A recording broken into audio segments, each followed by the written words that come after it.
ہیں جو اللہ سے التجا کرتے ہیں کہ اے پروردگار ہم کو جو دینا ہے دنیا ہی میں دے دے، اور ایسے لوگوں کا آخرت میں کچھ حصہ نہیں۔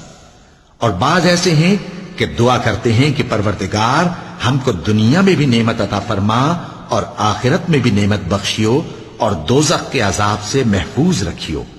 یہی لوگ ہیں جن کے لیے ان کے کاموں کا حصہ یعنی اجر نیک تیار ہے، اور اللہ جلد حساب لینے والا ہے۔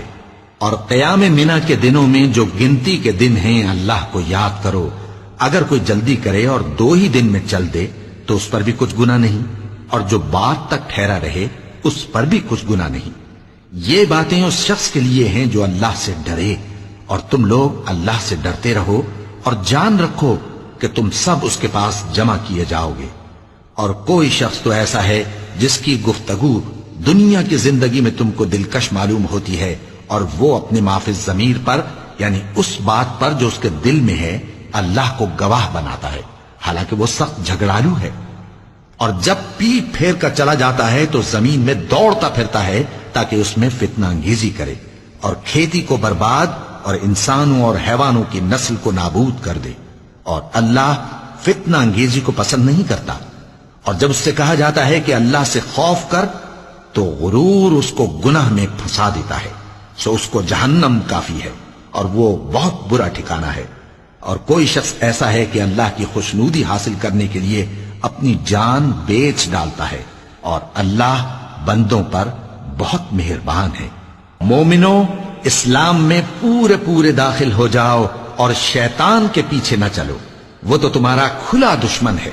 پھر اگر تم احکام روشن پہنچ جانے کے بعد لڑکھڑا جاؤ تو جان رکھو کہ اللہ غالب ہے، حکمت والا ہے۔